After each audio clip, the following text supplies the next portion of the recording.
ეთერში ვარ. როგორ შევაჯანჯღარეთ? ეთერში ვარ. დაგიბრუნდებით, დღეს ჩვენ შევეცდებით მაყურებლებისთვის მაქსიმალურად გასაგებად ვილაპარაკოთ აუტიზმზე. ჩვენ სტუმრებთან ერთად, ჩვენ სტუმრები არიან ქალბატონი მედია ზირაქაშვილი, ბავშვთა ფსიქიატრი და ნევროლოგი და ასევე ქცევითი თერაპევტები გვანცა და სალომე ნადარაია. გვანცა შვამანია და სალომე ნადარაია. ახლა მოდი უთხრათ მაყურებელს ალექს სანამ თემაზე დაიწყებს საუბარს და მე აღარ ჩაგეჩრებ, იმიტომ რომ შენ ძალიან კარგად იცი ეს თემა. ჩვენი გადაცემის მთავარი მიზანი ის არის, რომ სწორი ინფორმაცია მივიდეს მაყურებელთან. სწორი ინფორმაცია მაქსიმალურად გასაგებ ენაზე მაყურებლებისთვის, რომლებსაც არ აქვთ სპეციალური სამეცნიერო განათლება მიღებული. ეხლა ქალბატონ მედიასთან დაბრუნდე, როგორც ვიცი, ამ დაავადების სოციალური წნეხი ძალიან დიდია. ამერიკული მონაცემებია ხოლმე, სამწუხაროდ საქართველოს მონაცემები ვერ მოვიძიე. თქვენ თუ გაქვთ მსგავს მონაცემები, რომ გაგვიზიაროთ, ძალიან კარგი იქნება. იქ ვხედავთ ეს რაღაცას, რომ ბავშვი და მის გარშემო ოჯახი და ის მიკროსოციუმი, რომელშიც ბავშვი იზრდება, ძალიან განსაკუთრებულად არის ხოლმე ეკონომიკური თვალსაზრისით დაზიანებული ბავშვის მდგომარეობის გამო. და ამერიკაში არის ეს სტატისტიკა, რომ საშუალო შემოსავალი იმ შემთხვევაში, თუ ოჯახში ერთი ბავშვია, აუტიზმის სპექტრის აშლილობის მქონე, ამ ოჯახის შემოსავალი 14-დან 22%-მდე უფრო ნაკლებია ხოლმე სხვა საშუალო სტატისტიკურ ამერიკულ ოჯახთან შედარებით. საქართველოში რა სიტუაცია მხრივ რა მუშაობს, გითხრათ რამდენიმე სიტყვით. კი ბატონო, ძალიან დიდი მადლობა, რომ წამოჭერეთ ზოგადად ეს საკითხი. ორი სიტყვით მინდა მაინც ვახსენო, რომ იმდენად სავალალოა დღესდღეობის სტატისტიკა აუტიზმთან დაკავშირებით, რომ დაახლოებით მე-20 საუკუნის კრიზისადაც კი იწოდება აუტისტური სპექტრის აშლილობები. აქედან გამომდინარეობს ალბათ ის ფინანსური, ვთქვათ, პრობლემებიც, რომელიც შეიძლება ამან ვთქვათ ოჯახს შეუქმნას. საქართველოში სტატისტიკა, როგორც სხვა დანარჩენ საკითხებთან დაკავშირებით, მინდა გითხრათ, რომ ესეთი ფინანსურ ხარჯებთან დაკავშირებით არ არსებობს, თუმცა საშუალოდ მინდა გითხრათ, რომ ეს ნამდვილად ძალიან სერიოზულ ზარალს აყენებს თითოეული ოჯახს.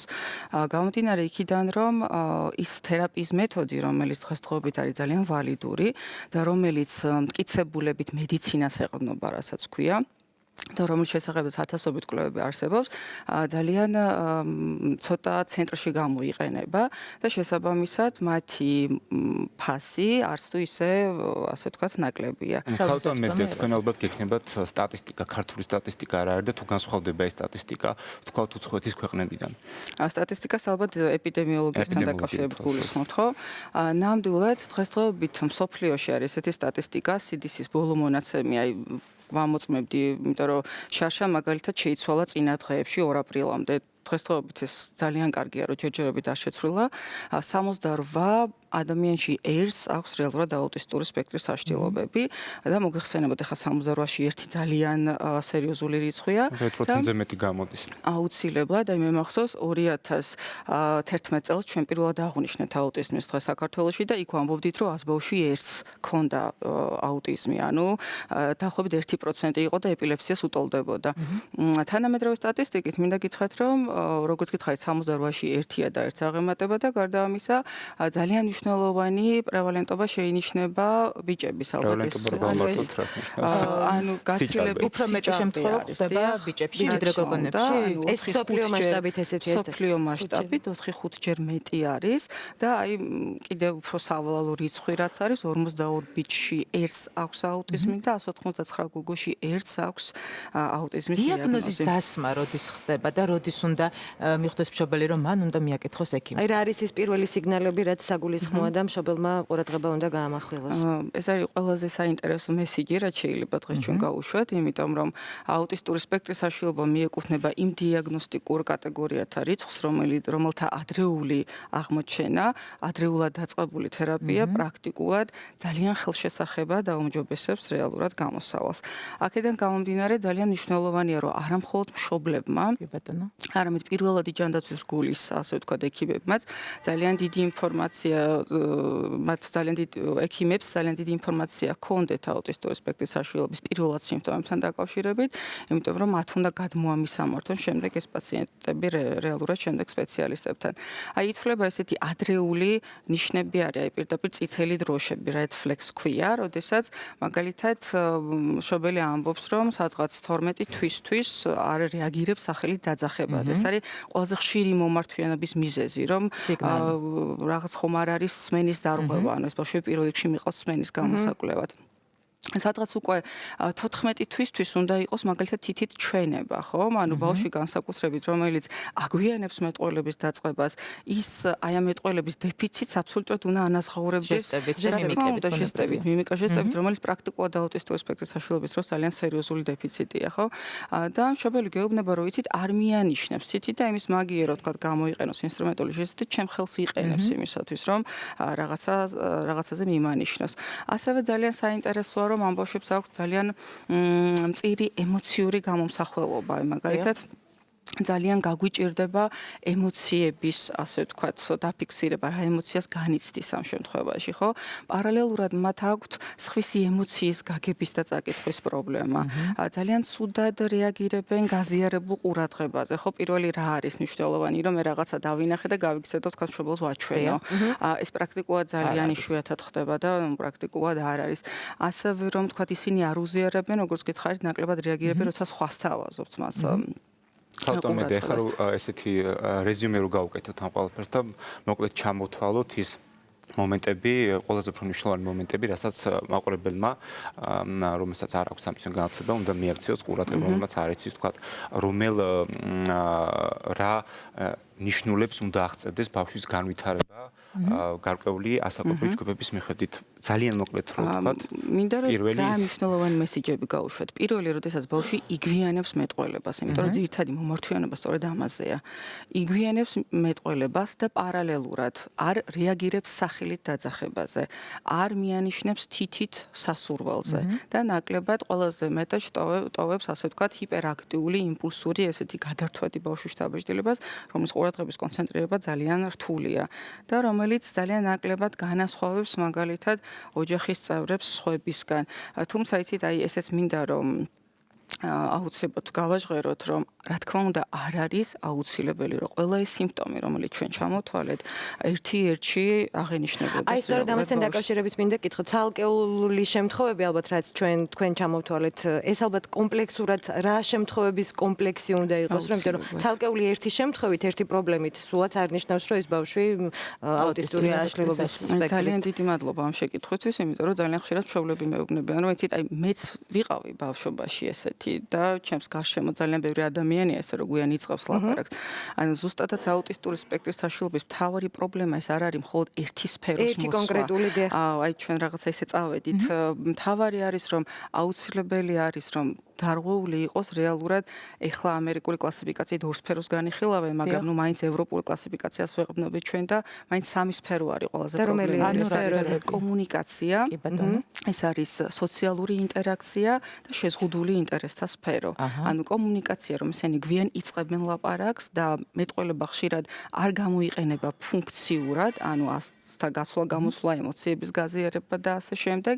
ან აქვთ ძალიან საინტერესო მარტო მეტყველებით ახორციელებს სხვა კომუნიკაციის სხეულის ენაც. სერიოზული პრობლემა ეს არის, რომ ანუ კომუნიკაციის ანუ მეტყველების გაშუალება არ ხდება. ბატონები ალბათ ძალიან მნიშვნელოვანია, იმიტომ რომ ეს ბავშვები არიან საბავშვო ბაღში, შემდეგ სკოლაში, რომ ძალიან ბევრი ინფორმაცია გქონდეთ საბავშვო ბაღის აღმრდელებს, ასევე სკოლის მასწავლებლებს განსაკუთრებით დაწყების და მშობლებსაც, მაგრამ ზოგჯერ ხდება ხოლმე ისე, რომ საქართველოში მშობლები ელოდებიან ხოლმე ბავშვის განვითარებას და შეიძლება პირდაპირ და პირველი სიგნალი, რომელიც ბავშვის უზად კომუნიკაციურ უნარებისა და სოციალურ უნარების ნაკლებობას შეამჩნიოს, იყოს თქვა ბაღის აღმზრდელი.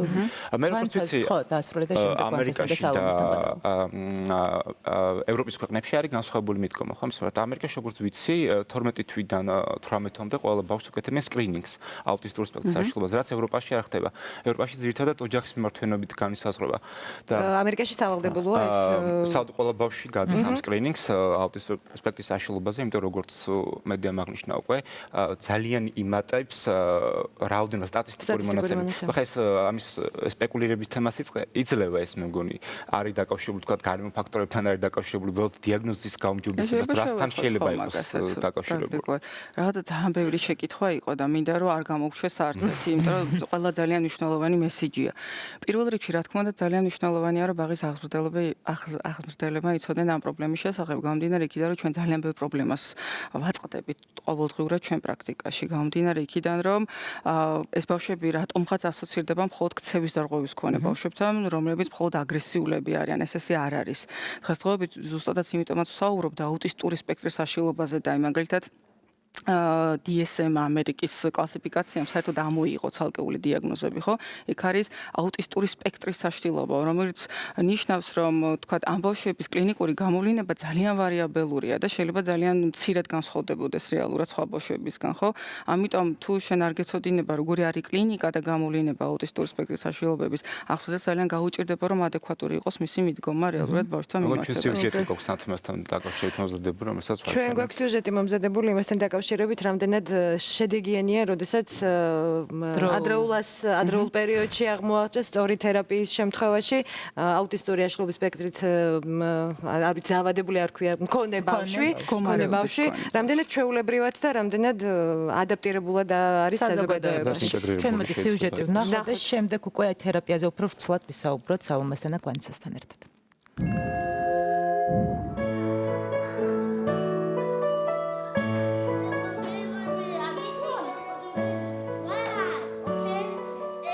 ნიკუშა ლაცუსბაია 6 წლისაა. ის ბაგის ასაკიდან მესამე საბავშვო ბაღის აღსაზრდელია. თანატოლების მსგავსად მისი ყოველი ახალი დღეც დილით ადრე, სწორედ ბაღიდან იწყება. 9-დან 6 საათამდე დროის მონაკვეთს ჯგუფელებთან ერთად ატარებს და დღის განმავლობაში დაგეგმილი სხვადასხვა აქტივობებითაა დაკავებული. ის მისი 36 ჯგუფელისგან არაფრით განსხვავდება. თუ არ ჩავთვლით ერთ პატარა დეტალს, ნიკუშა აუტისტია. მე ხატავ კეთას. ის ჩვეულებრივად ისე როგორც ყველა დანარჩენი ბავშვი არის მხიარული, ცელქი, ანუ აქვს გამოჩემებული საყვარელი სათამაშოები, უყვარს ძალიან ხატვა და ძალიან დიდი ინტერესით და სიხარულით აკეთებს ამ დავალებას, როდესაც ხატვის პროცესში ვარ ჩართული. აქტიურია ბაღის მეგობრებთან ერთად თემატურად დაყოფილ სხვადასხვა ცენტრებში, მაგრამ რამდენიმე მათგანი განსაკუთრებით მოსწონს. უყვარს ხელოვნების გაკვეთილი და ხატვა, ფიზიკური აქტივობა, კუბების დახმარებით მაღალი, დიდი კონსტრუქციების აწყობა და ეზოში ბურთით თამაში.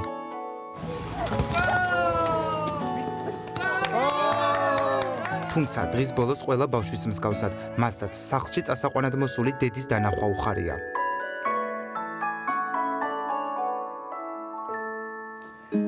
რა ხდება აბა ამ სურათზე? ბაღიდან სახლში დაბრუნებულს კი უკვე 2 წელია, რაც კვირაში 2 ჯერ AB თერაპია, ანუ ქცევის მართვის მეთოდიკით მკურნალობა ნაბიჯ-ნაბიჯ უტარდება.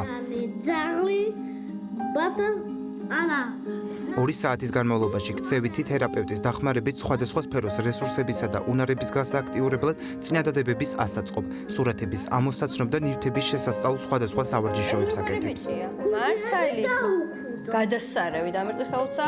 ადრე უფრო ინტენსიურად იღებდა ამ თერაპიის კურსს, იმიტომ რომ ადრე უფრო საჭირო იყო მისთვის ამ უნარების ჩამოყალიბება და ფორმირება და სხვადასხვა ფორმით დაწევა თავისი ასაკის სხვა ბავშვების განვითარების დონესთან. რაც შეეხება უნარების სხვადასხვა ფორმას, ეს შეიძლება იყოს სოციალური უნარები, როგორც არის ძმასთან ერთად მუშაობა, კითხვების დასმა, სწორი ფორმით როგორ უნდა დასვას კითხვა, რა დროს რა უნდა იკითხოს, მისალმება, გამარჯობა, ну ესენი ცოტა გავლილი ეტაპები გვაქვს, მაგრამ მსგავს უნარებს ვმუშაობთ. ყოველ 100 ადამიანში ერთი აუტიზმითაა დაავადებული. ხშირად სამედიცინო დიაგნოზზე მძიმე კი საზოგადოების დამოკიდებულებაა. ინფორმაციის არ ქონა, დამალვა და თემაზე ტაბუს დადება მდგომარეობას უფრო ამძიმებს. არ არის ის გავრცელებული აზრი სწორი, რომ რეინმენის სინდრომი არის მარტო აუტიზმი, არ არის აუცილებელი, რომ ყველა ბავშვი რაღაც განსაკუთრებულად იყოს გამოვლენილი რომელიმე უნარი და სრულიად განსხვავებული კუთხით იყოს ეს მისი ნიჭი წარმოდგენილი. უბრალოდ ეს ყველა ბავშვი არის ისეთივე ცელქი, როგორიც სხვა ყველა ბავშვი, ჩვეულებრივი, მხიარული. თანატოლების მსგავსად ნიკუშასაც უყვარს თამაში, გართობა და ოცნება. თუმცა სანამ ბავშვი ოცნებას აიხდეს და კოსმონავტობა შეეცდება, მანამდე ბევრი ბარიერი აქვს გადასალახი. წინ დიდი გეგმები აქვს. დღის წესრიგში სკოლისთვის სამზადისი დგას. თითოეულ ჩვენთაგანს კი უნდა გვახსოვდეს, რომ აუტიზმის გასაღები სიყვარულია. კარგი მესიჯი იყო ბოლოს, არა? პირდაპირ ეთერში ბრუნდები, ძალიან საინტერესო სიუჟეტი იყო და ეხლა მოდი გავესაუბროთ იმ ადამიანებს, რომლებიც ყველაზე დიდ დროს ატარებენ ხოლმე ამ აუტიზმის სპექტრის აშლობის მქონე ბავშვებთან. ეს მაქსიმალურად პოლიტიკურად კორექტულები რომ ვიყოთ. რამდენად მნიშვნელოვანია თქვენი გამოცდილებით ბავშვის თერაპიის დაწყება ადრეულ ასაკში? მოგესალმებით, პირველ რიგში დიდი მადლობა, რომ დაინტერესდით ამ საკითხით. რაც შეეხება ადრეულ ასაკში ინტერვენციის მნიშვნელობას, ნამდვილად ძალიან მნიშვნელოვანია.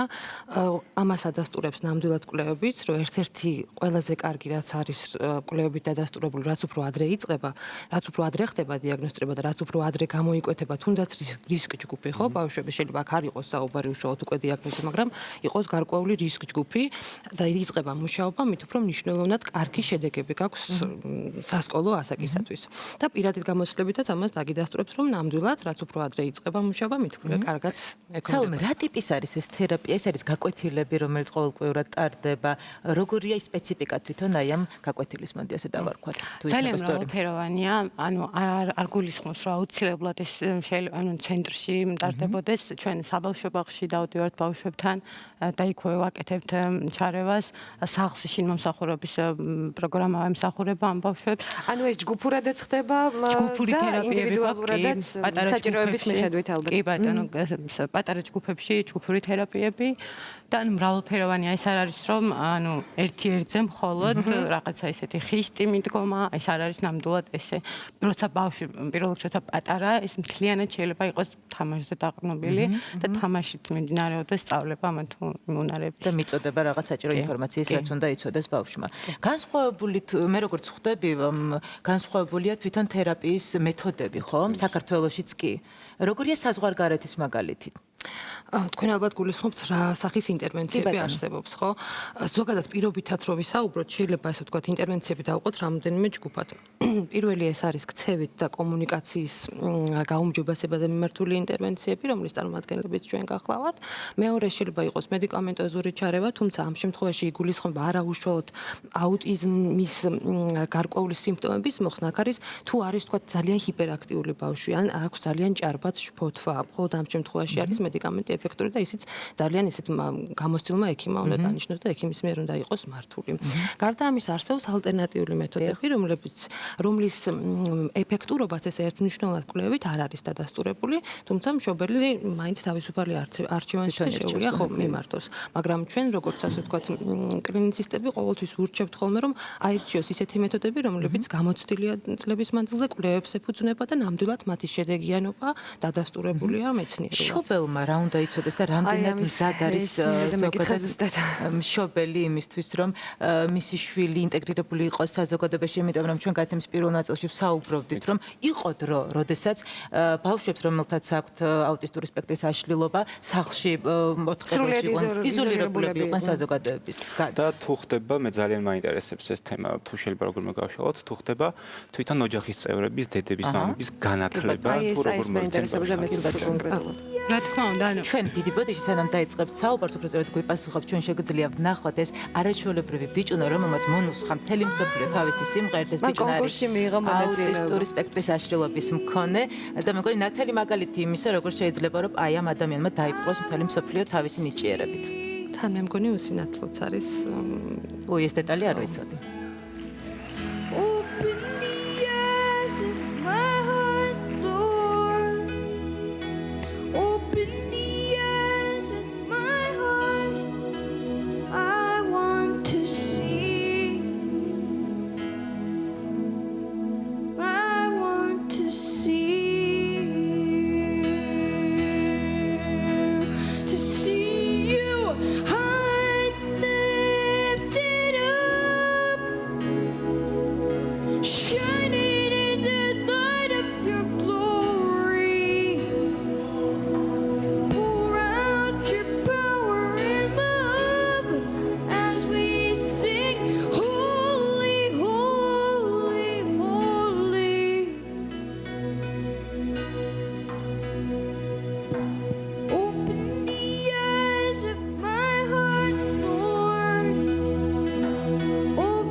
ის კიდევ ერთი რო დავამატოთ ამ ყურადღების მისაქცევს სიმპტომი ხო რომ გამხსენებელი ჟესტიკულაცია.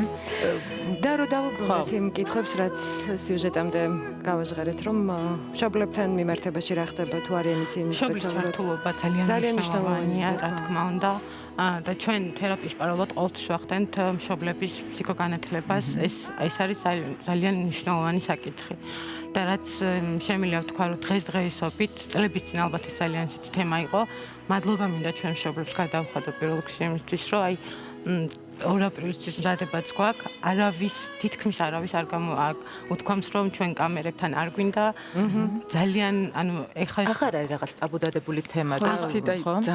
საინტერესოა დავამატებ, რომ აი 2011 წელს, როდესაც ჩვენ პირველად აღვნიშნეთ აუტიზმის დღე 2 აპრილს, მაშინ ჩვენ სანთლით ვეძებდით მშობელს, რომელიც მონაწილეობას მიიღებდა, თქვა აი ამ პროცედურებში. და დღეს, როდესაც თქვა დაახლოებით ვთვლიდით, თქვა რამდენი ბავშვი შეიძლება ყოფილიყო, რომ ჩვენი ისინი გქონოდა დაახლოებით 150-160 ბავშვი მინიმუმ გროვდება, რაც ნამდვილად იმ წლების შედეგია, იმ კამპანიების შედეგია, რომელიც აქამდე მომხდარა, რაც ძალიან ეს იმის შედეგია, რომ მშობლებიც საზოგადოებაც მეტნაკლებად უკვე ინფორმირებულია და ამ შემთხვევას აღიქვამენ და ესე ტრაგიკულად აღარ განიცდიან. რომელიც ჩვენთან ძალიან კარგია, რაზეც მე ამბობდი ხარ, რომ ადამიანები უფრო გახსნილები არიან თასთან დაკავშირებით. და მე ძალიან დარწმუნებული ვარ, რომ 2 აპრილს დაგეგმილი კონცერტი ამას კიდევ უფრო შეუწყობს ხელს. ძალიან კარგია, რომ ჩვენ ნახეთ ვიდეო ინტეგრირებული ადამიანებს, განსაკუთრებით ქართული მაგალითი, როდესაც საკუთარი ქვეყნის მაგალითი და საკუთარი სოციალური გარემოდან წამოსული მაგალითის შედეგს ხედავ, ეს უფრო კარგად ახმადი და უფრო მეტად იმედის მომცემია ადამიანებისთვის. მე მინდა რამდენიმე სიტყვით რომ მიმართოთ ყველა პაციენტების მშობლებს, ამ ბავშვების მშობლებს, ჩემი მესიჯი იქნება ესეთი, რომ არ დაკარგოთ იმედი და გქონდეთ მოთმინება. კი ბატონო, ნამდვილად და მინდა გითხრათ, რომ უკვე 21 საუკუნეში საუბრობენ ზუსტადაც აი ამ სპექტრულ გამოვლინებაზე, რაც იმას ნიშნავს, რომ არ არის აუცილებელი, რომ ამ ბავშვებს გქონდეთ ძალიან შეზღუდული შესაძლებლობები პირიქით, ნელ-ნელა ეს ადეკვატური თერაპია იმდენად დაუმჯობესებს გამოსავალს, რომ პრაქტიკულად 50%-ში ეს ბავშვები აბსოლუტურად ადეკვატურები ხდებიან, ასე ვთქვათ, გარემოსთვის და მათი ინტეგრაცია აბსოლუტურად შესაძლებელია, ასე ვთქვათ, სოციუმში.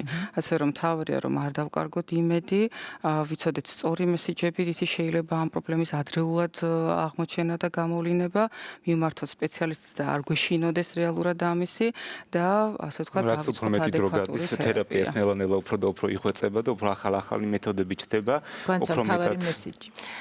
მე მიმართავდი მშობლებს, პირველ რიგში ვეტყოდი მადლობას იმისათვის, რომ ნამდვილად უფრო თამამები გახდნენ, ნამდვილად აღარ მალავენ და უფრო მეტად იღებენ ამ ყველაფერს და საზოგადოებას ვეტყოდი, რომ ყველა ჩვენგანი ასე თუ ისე ვცდილობთ, რომ რაღაცით განსხვავებული ვიყოთ, თქვათ, ვარცხნილობით, ჩაცმულობით, სტილით, მოგწონს. ხო, სხვას არ ვგავდეთ. ეს ბავშვები ბუნებრივად არიან ნამდვილად ცოტათი განსხვავებულები.